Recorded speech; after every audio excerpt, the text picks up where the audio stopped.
As a person who has a movie reaction channel, I tend to avoid movies that have just been released because I avoid them so that I wait for them to be released on digital so that I can react to them. But this new movie, Sound of Freedom, is been receiving so much buzz online. Why is the media hating this movie? I can't understand it. The film was made, produced, written like 5 years, 6 years ago, way before anyone heard the name QAnon. I still don't even know what QAnon is. And with all the buzz online about it and a lot of international platforms for news bashing it and a lot of international media just smearing it, websites like the Rolling Stones saying that The Sound of Freedom is a superhero movie for dads with brainworm. What? Bro, what are you talking about, man? The minute I saw that, I was like, now I have to go see this. And now that I have seen this film, I definitely can say that this is a film that everyone should see. This is the kind of movie that can be a contender for like movie of the year. Everyone has to see it. This movie is top notch. It is compelling, gripping. It tells a powerful, true story. There's an article here from the Merisiu. It says that alongside Indiana Jones and the latest Insidious movie, there's another surprising and disturbing summer hit at the box office, produced and distributed by a small film company after many, many others, including Netflix and Amazon, reportedly passed on it.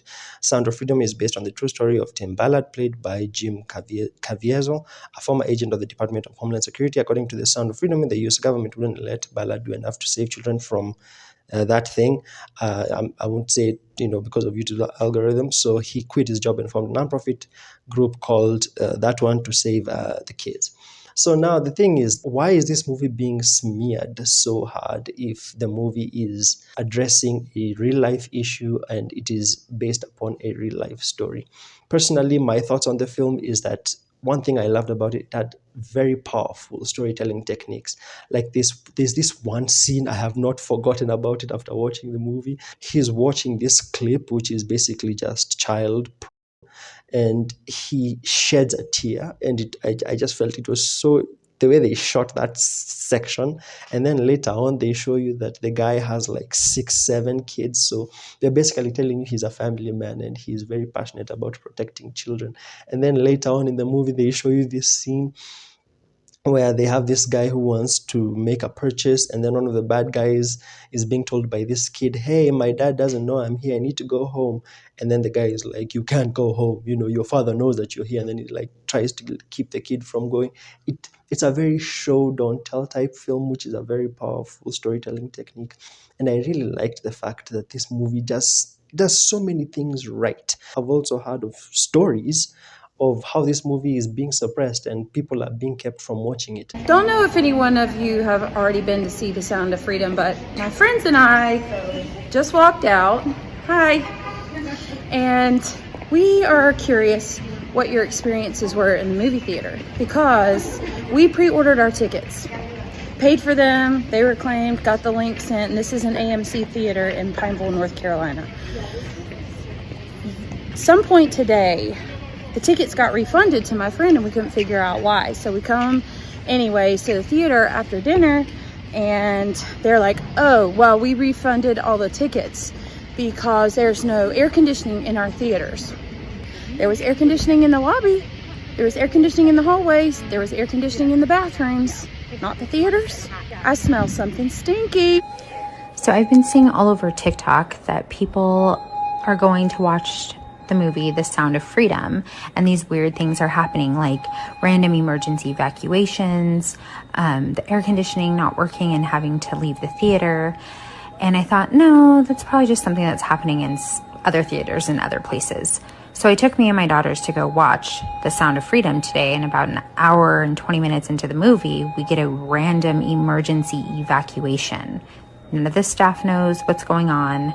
The mall wasn't being evacuated, just the theater. All they did was refund us our money.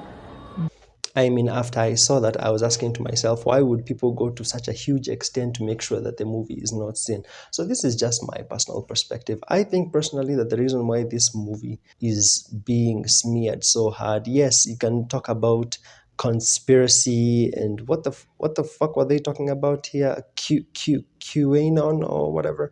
I think I can smell shite. I mean, I feel like this is all just smoke and mirrors. The real reason why this movie it's being trying to be suppressed by certain international outlets is because this movie is the kind of movie that awakens a brain dead audience. It awakens a brain dead audience. What do I mean by that? If you haven't noticed recently, like in the last 1 year, we've gotten a lot of movies that are pretty much brain dead kind of films. The kind of films that you go to the cinema, you switch off your brain, and then you just consume for 2 hours, and then by the time tomorrow reaches, you've completely forgotten about it. Don't ask questions. Just consume product and then get excited for next product. So many movies are don't ask questions, just consume product and then get ready for the next product.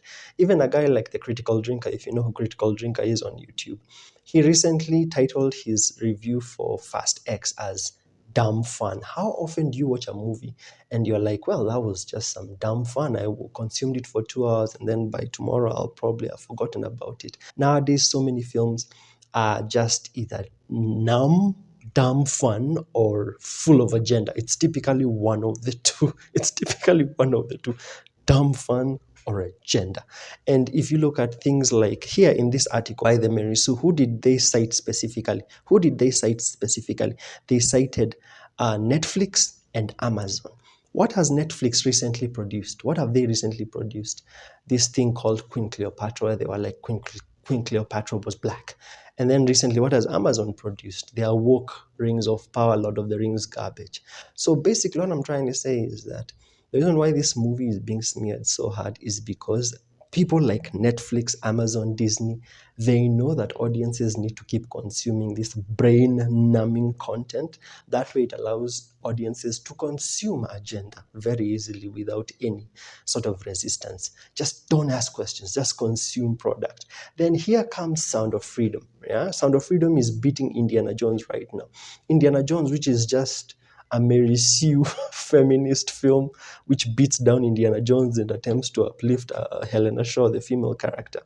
Here comes this film, which basically is a family man trying to save young ones. And then it's not agenda; it's based on a real life story.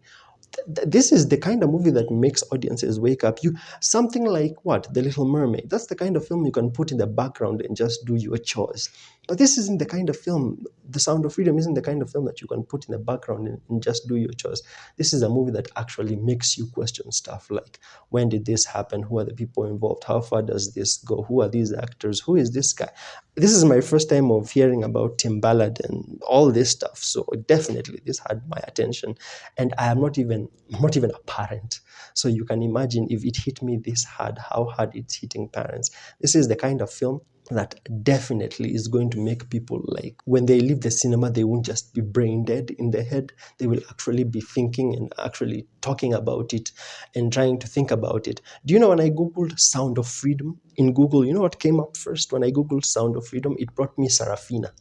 If you don't know what Sarafina is the film about South Africa when they were going through their colonial rule. You see, there was a time when cinema actually addressed social issues that were important to us, but nowadays all we get is Black Little Mermaid and and The Flash, as in movies that just numb your brain. You will not remember them 2 days after their release, I swear to God. And I know what you're going to say. Well, not all movies can be like Sarafina, but I'm not saying that all films have to be like Sarafina.